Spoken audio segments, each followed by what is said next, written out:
My name's AJ Roberto. And I'm Leslie Roberto. I was diagnosed with cancer in the fall of 2021. Immediately started chemotherapy at Dana-Farber Brigham. I thought I was done. I thought I was cancer-free. Unfortunately, in the beginning of February, I had a scan of my lymph nodes, and the doctor came back and said that they would have to do a surgery to remove all my lymph nodes. That was pretty devastating, to be quite honest with you.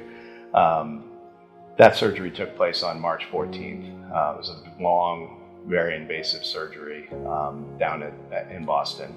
But then 2 weeks later, after a short time in the hospital, about 6 days of more hospital time, I came home, recovered, and on the 28th of March, my doctor called me and told me that I was cancer-free.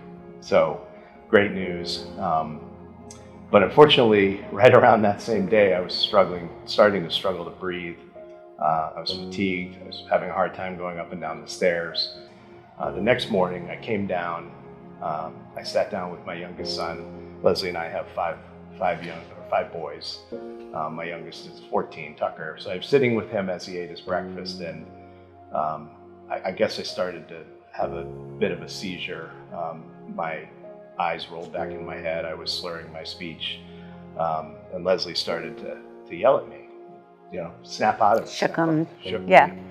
I did snap out of it enough that we were able to move me to the couch. So I was over to the couch, and I said, "Call our doctor down in Boston." And so she did, and he said, "Just take him to the local emergency room." Dr. DeCroce was my doctor in the Elliot emergency room, and he just told me what they were going to do. They were going to do a scan of my lungs and then go from there. So they did the scan of my lungs and found that I had a massive blood clot blocking 100% of the right side of my heart to my lungs, which is why I couldn't breathe.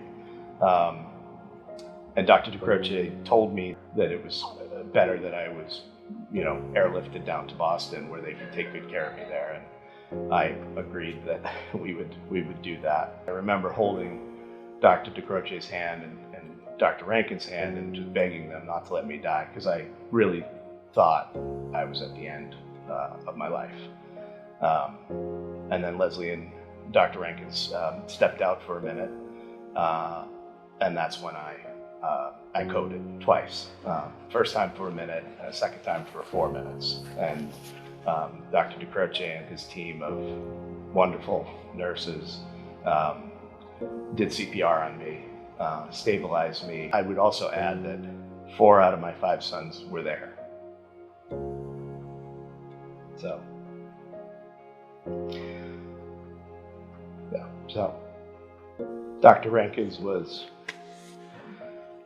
awesome, just an incredible guy, taking care of Leslie and my kids, and fortunately got me to a great heart and lung specialist who did emergency open heart surgery, and they removed 12 blood clots from my lungs. Looking back on it, if Dr. DeCroce and all of those people in the emergency room weren't there that day to help me, I wouldn't be here telling the story. They were phenomenal. And what Dr. Rankins did with Leslie and my kids just to make sure that they were okay and they knew what was going on. I mean, that was, he didn't treat me directly, but he treated my family, and that was just shows you the kind of character that the Elliot Emergency Department has, and the fantastic treatment that they offer. But without the Elliot Emergency Department, I wouldn't be here talking to you today. I mean, my kids wouldn't have a father, Leslie wouldn't have a husband, my parents wouldn't have a son.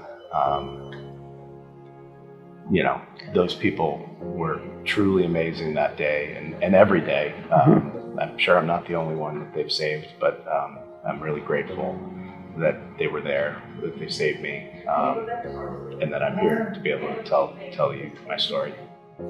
Amazing how they can just come together like that in an emergency situation. They are a special group of people. Elliot is a great hospital. Unfortunately, I've had to use Elliot a few times. Obviously, the most recent was this major issue in the emergency room, but every time we've come, we've had a great experience. We're lucky it's here. We're lucky we live so close to a world-class hospital like the Elliot.